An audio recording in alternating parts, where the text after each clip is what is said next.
Hey folks, Dale Jackson here for Yellowhammer Now. We've got a lot to get into today, so let's get started right away. Our guest is going to be Rex Reynolds. He's a state representative. He has been the former police chief in Huntsville. He oversaw a lot of public safety in Huntsville, so I do want to bring him on and talk a little bit about what's happening in Huntsville right now before we get into the general fund budget conversation. Representative Reynolds, thank you very much for joining us. I know this is a tough time for law enforcement in general. You've been a police chief in the police department where one officer lost his life and another, as of this recording, is still fighting for his life after being shot in Huntsville while going after a domestic violence situation where there was a hostage situation. Not all the information is out and about yet. What are your thoughts upon hearing this? And I know you've been very involved in this as a police officer in the past. So what are your thoughts upon hearing about this, Representative Reynolds? Just devastating, Dale. You've heard me say on this show before. I mean, our law enforcement profession continues to be under attack, and it's no difference here in Huntsville, Alabama, and the senseless murder of Garrett Crumley and the assault of Officer Moran, I think is the way you pronounce that. I'd not met Officer Moran, but I did know Officer Crumley, and it's just tragic. It's 3 days ago we mourned the kids and the adults shot in Nashville. Yet we held the officers the way they went in and neutralized and eliminated the threat there. And then last night we're grieving the violent attack of two of our own. Absolutely, very sad situation. We'll stay on top of that and monitor what's happening there. Again, our thoughts go out to both those individuals. I drove by that scene yesterday as it was happening. There were dozens of police cars. It seemed like hundreds of officers there as it went down. I want to get your response. I don't know if you've seen this video. I'm never going to link to it, play it, but I do want to sort of mention it to you. There's an individual who filmed the shooting, and he's commentating on the shooting. And he's laughing and he's joking and he's saying, what's happening. They were dying. One of those individuals was losing his life in that situation.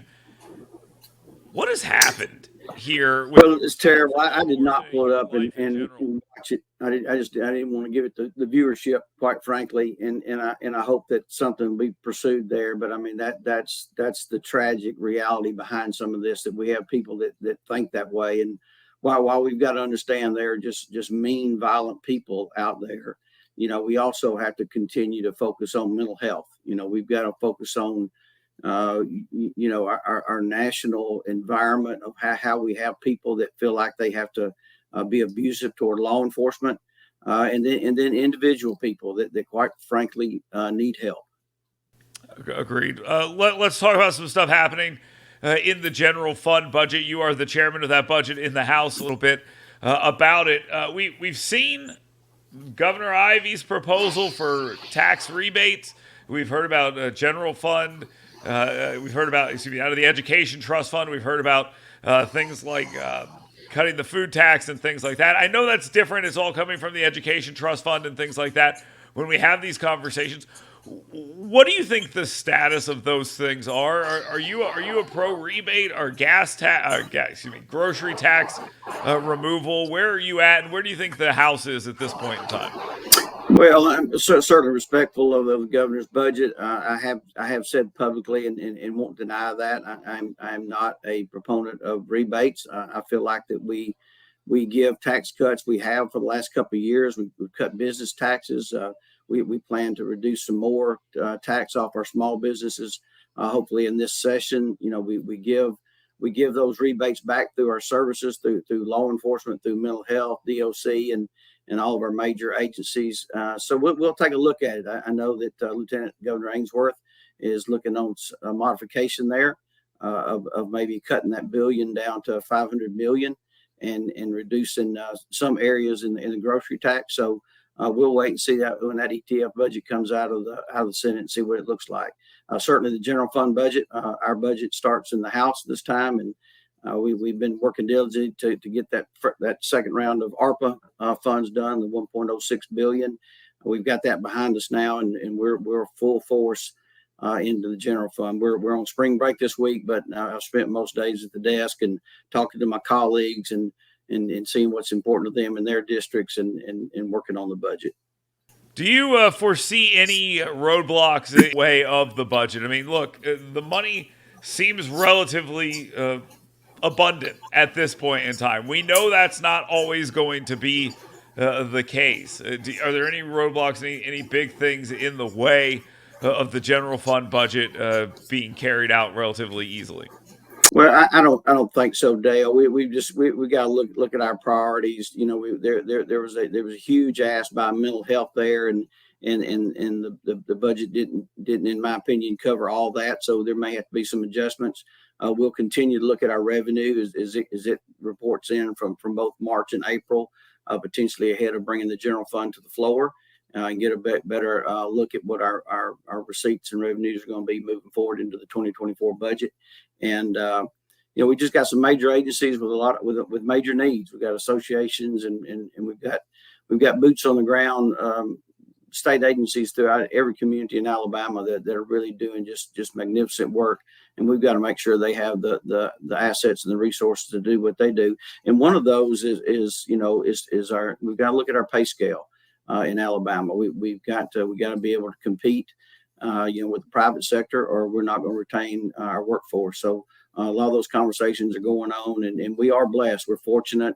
You know, we were up over 300 million in FY22, over 21 receipts, and that's strong. So you'll see a big, both a 2023 supplemental appropriation and a 24 supplemental appropriation moving along with the general fund budget. Last question here, last subject. Department of Corrections, a big part of the budget. You talked about pay scale. I talked about this on my show not too long ago. We went from mid-30s to start to over 50 to start at the Department of Corrections. They need to get more bodies in there. And then additionally, we've seen the cost of the prison plan go up significantly. How does that impact the future moving forward? Yeah, you can bond that stuff out and all these other things. Sure, but it does eventually have to get paid for. And if we're talking about not double, but 50% more cost for prisons, eventually that's going to have to come due. How much concern do you have over all that added stress to the Department of Corrections budget? We are all concerned about it. I've met frequently with Director Ham and with Director Poole and leadership in the House. And the governor's office. It's a serious topic. It keeps me up at night. It's we've really got to focus on it, and we got to focus on it now. I think beginning in this budget, because we do see the inflation and some change orders with the first prison that's prompted the increase in funding, and we'll certainly see that going into the Scambia project as well. And I am hearing kind of nationally we're seeing some of the materials coming down a little bit. So maybe we'll see some savings there. We're in the design phase of the second prison, but sure, we've got funding in there to cover the increase pay for our corrections officers, but we've got to continue to recruit. Certainly hope once these two prisons get up, that will be a bricks and mortar, a better environment for our corrections officers to work in and maybe help recruiting as well. There we go. Rex Reynolds, thank you very much.